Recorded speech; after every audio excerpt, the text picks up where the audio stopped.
ini dan yang akan datang.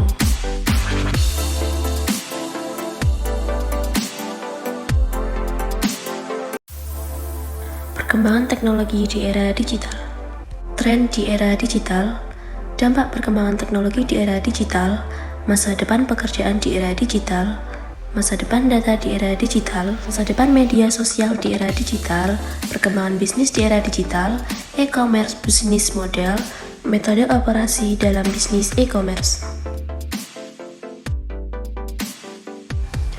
Perkembangan teknologi di era digital.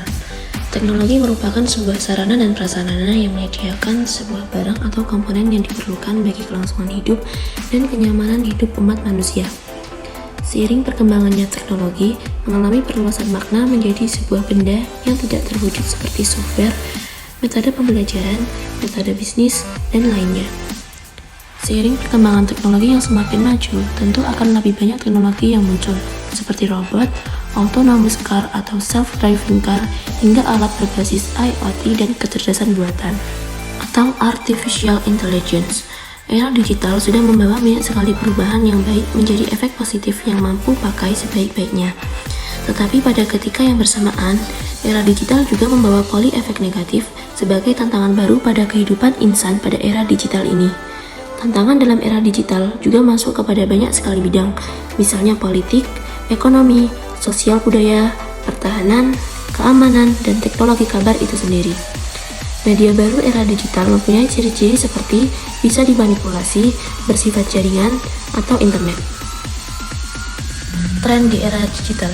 Teknologi digital yang semakin canggih saat ini telah membawa perubahan besar di dunia.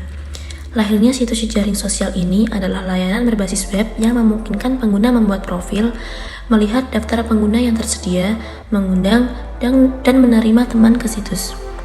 Revolusi digital adalah kemampuan untuk dengan mudah memindahkan informasi digital antar media sehingga dapat diakses atau didistribusikan dari jarak jauh. Paperless adalah salah satu tren di era digital di mana pengguna kertas semakin berkurang. Anda tidak dapat harus mencetak foto dan dokumen yang Anda butuhkan di atas kertas, tetapi dalam format digital. Seiring dengan diproduksinya smartphone yang menggunakan sistem operasi OS, perkembangan berbagai aplikasi pun merebak. Misalnya, mesin pencari seperti Google dan ensiklopedia online seperti Wikipedia membuat pencarian informasi menjadi cepat dan mudah. Selain itu, media sosial digunakan sebagai media alternatif untuk melihat perkembangan apa yang sedang hangat diperdebatkan dan sarana bagi pengguna untuk saling berinteraksi dan membahas isu-isu aktual. Dampak perkembangan teknologi di era digital. Dampak positif perkembangan teknologi. Tentunya dengan perkembangan teknologi, para pengguna bisa mendapatkan banyak manfaat positif. Manfaat ini meliputi yang pertama, meningkatkan intensitas komunikasi. Perkembangan teknologi yang semakin meluas dan sangat pesat dapat bermanfaat khususnya bagi industri komunikasi. Sebagai contoh, adanya internet merupakan contoh nyata bahwa teknologi semakin berkembang di dunia sekarang ini. Kedua, sebagai sarana bertukar informasi atau data. Sekarang dimungkinkan untuk bertukar informasi dengan teknologi yang semakin maju, misalnya menggunakan email atau bisa menggunakan newsgroup. Ketiga, memfasilitasi pengumpulan informasi. Saat ini, kita bisa mendapatkan informasi lebih cepat karena kita bisa mendapatkannya melalui media berteknologi tinggi. Informasi diperoleh melalui internet dan dapat kita gunakan di mana saja dan kapan saja dengan sangat mudah. Dan yang terakhir yaitu sarana berbisnis dalam kehidupan bisnis. Bisnis terus berkembang dari waktu ke waktu. Kini bisnisnya semakin berkembang ke berbagai sektor termasuk sektor jasa, bahkan sektor kuliner atau artisan. Dampak negatif perkembangan teknologi. Dampak negatif berikut dapat terjadi dalam perkembangan teknologi komunikasi. Yang pertama, melemahkan moral sebagian orang. Dan yang kedua, yaitu adanya kejahatan dunia maya seperti cyberbullying, menyebarkan berita bohong, serta ujaran kebencian dan konten pornografi. Masa depan pekerjaan di era digital. Kita sedang memasuki era revolusi industri 4.0. Perubahan zaman ini ditandai dengan masuknya teknologi digital di berbagai bidang kehidupan manusia, baik di bidang ekonomi, kehidupan komersial, perbankan, infrastruktur, dan komunikasi. Selain itu, perkembangan dunia digital juga mempengaruhi munculnya bentuk-bentuk pekerjaan baru. Laporan WEF akan menyoroti beberapa profesi yang kebutuhan pertumbuhannya akan meledak. Profesi ini terbagi dalam dua kategori. Yang pertama, pekerjaan high volume. Pekerjaan high volume artinya pekerjaan ini membutuhkan sekelompok pekerja dalam jumlah besar. Jumlahnya bervariasi, namun ada yang mengatakan bahwa pekerjaan high volume bisa melibatkan pekerja hingga 250 lebih orang. Pekerjaan yang masuk dalam kategori ini adalah: yang pertama, Artificial Intelligence Specialist, yang kedua, Medical Transcriptionist, yang ketiga, Data Scientist, keempat, Customer Success Specialist, yang terakhir adalah Full Stack Engineer. Dua, pekerjaan low volume. Pekerjaan low volume cenderung membutuhkan sedikit pekerja profesional, dengan pekerjaan high volume yang membutuhkan banyak pekerja. Ada beberapa pekerjaan low volume yang pertumbuhannya paling cepat, yaitu 1. Landfill Biogas Generation System Technicians, yang kedua, Social Media Assistant, yang ketiga, Wind Turbine Service Technician, yang keempat, Green Marketers, yang kelima, Growth Hackers. Masa depan data di era digital. Pada era digital seperti saat ini, data merupakan suatu hal yang paling dibutuhkan. Dapat dilihat pada tahun 2019, sebagian besar dari 10 perusahaan teratas merupakan perusahaan yang memfokuskan pada data. Misalnya Amazon, Apple, dan Google. Di Indonesia, terdapat perusahaan Gojek yang memiliki nilai lebih tinggi dibanding perusahaan Garuda Indonesia. Saat ini, seluruh industri dan bisnis di dunia berusaha untuk mengembangkan data menjadi sesuatu yang berharga. Sekarang ini, dunia IT diramaikan dengan adanya machine learning, artificial intelligence, dan juga data analitik. Di era big data saat ini, data mining dan analisis terhadap data berperan penting kepada perusahaan. Maka dari itu, kebutuhan data scientist akan meningkat. Data science merupakan keahlian yang mempelajari pengguna data yang tersusun maupun yang tidak, yang digunakan dan dianalisa untuk pertimbangan pengambilan keputusan. Data scientist merupakan orang yang menghubungkan antara IT, data, dan bisnis. Data science juga digunakan untuk keperluan lain, misalnya politik. Masa depan media sosial di era digital. Perkembangan teknologi informasi seperti media sosial, televisi, radio dapat membantu manusia dalam menyampaikan informasi kepada orang lain dengan cepat, mudah, dan murah. Zaman dulu, komunikasi jarak jauh menggunakan surat, telepon rumah, dan telegram yang penggunaannya cukup lama. Sekarang, kita bisa berkomunikasi dengan cepat menggunakan smartphone. Saat ini, hampir semua orang memiliki media sosial sendiri dan bisa mengakses menggunakan internet. Media sosial telah menjadi bagian penting dalam hidup masyarakat yang dapat dimanfaatkan dengan baik sebagai alat komunikasi, memperbanyak relasi, dan juga promosi bisnis. Media sosial dinilai lebih efektif dan efisien karena penggunaannya lebih cepat dan lebih murah. Beberapa contoh media sosial di Indonesia yaitu Facebook, Instagram, Twitter, dan YouTube. Perkembangan bisnis di era digital.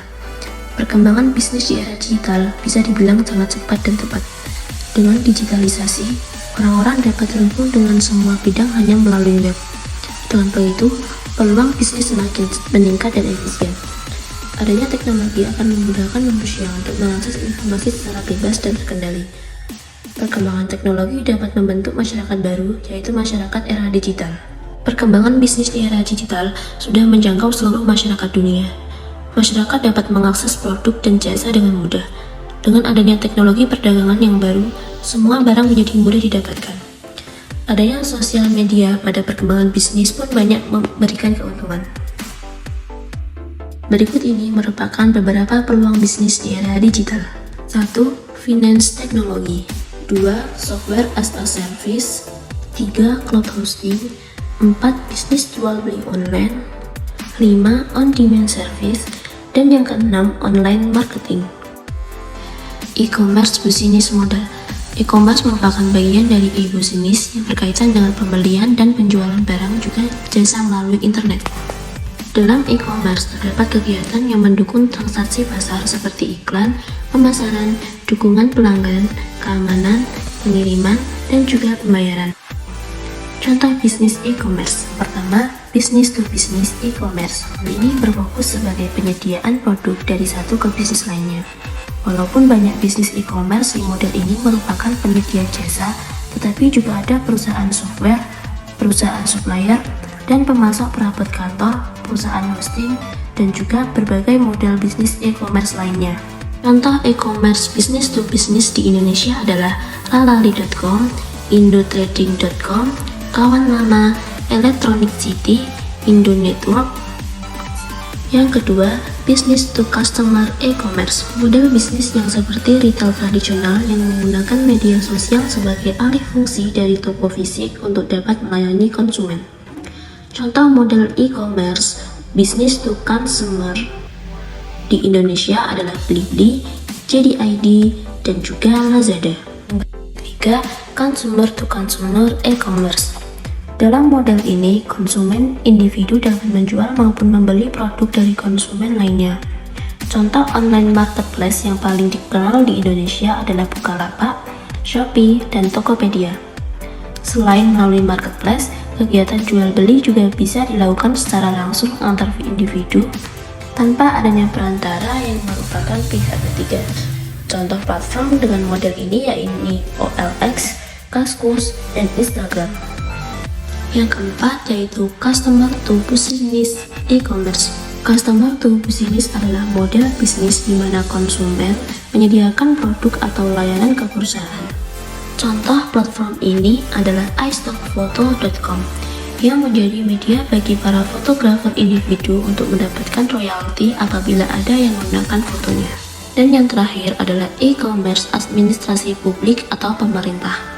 Business to government atau business to administration yang merupakan model bisnis yang berhubungan dengan bisnis yang menjual produk, layanan, atau informasi kepada pemerintah atau lembaga pemerintah. Contoh dari model ini adalah kemudahan membayar pajak penghasilan secara online oleh masyarakat. Metode operasi dalam bisnis e-commerce. Terdapat beberapa metode operasi yang digunakan. Yang pertama, shipping. Metode yang mana produsen memproduksi barang sendiri atau kulakan dari bisnis lain, kemudian menjualnya melalui website marketplace. Untuk proses penyerahan pesanan konsumen, barang dikemas dan diberikan kepada jasa pengiriman yang telah ditentukan. Cara ini memungkinkan penjual untuk bisa memastikan kualitas barang dan pengepakan. Namun, penjual harus memiliki gudang penyimpanan. Maka dari itu, karena perlu menyiapkan modal yang lebih besar jika ingin menggunakan metode ini. 2. Dropshipping. Metode penjualan di mana penjual atau dropshipper hanya memasarkan dan menjual barang milik pihak lain tanpa perlu membelinya terlebih dahulu. Dengan dropshipping, tidak akan terjadi kelebihan stok karena hanya membeli stok saat pelanggan memesan. Kekurangan dari model ini adalah tidak memiliki kendali atas pengiriman dan fulfillment dan tidak menutup kemungkinan supplier mengecewakan penjual dan konsumen. 3. Wholesaling atau perdagangan grosir dan warehousing atau pergudangan. Metode ini adalah metode penjualan yang harus membeli produk dalam jumlah besar dan menyimpannya di gudang di suatu tempat sebelum dijual. 4. Private label dan white label. Metode white label, produk generik dibuat oleh pabrik diperuntukkan bagi banyak retailer. Misalnya, produsen menjual sabun generik ke 10 penjual berbeda. Dengan model bisnis white label, setiap retailer menjual sabun yang sama dan tanpa modifikasi, hanya diganti nama dan dipasarkan sebagai produk pengecer sendiri. Sedangkan private label, produk dibuat eksklusif oleh satu retailer. Seperti contoh sabun, pengecer private label kemudian akan memiliki opsi untuk memodifikasinya agar sesuai dengan standar dan strategi branding mereka sehingga waktunya lama. 5. Subscription. Metode di mana sebuah bisnis menjual layanan berlangganan produk. Konsumennya akan mendapatkan satu atau lebih jenis produk dalam interval tertentu. Metode ini banyak digunakan untuk produk kesehatan, kecantikan, dan makanan. Tantangan terbesar yang dihadapi perusahaan yang menggunakan metode subscription adalah churn. yakni ketika konsumen tidak berlanjut berlangganan.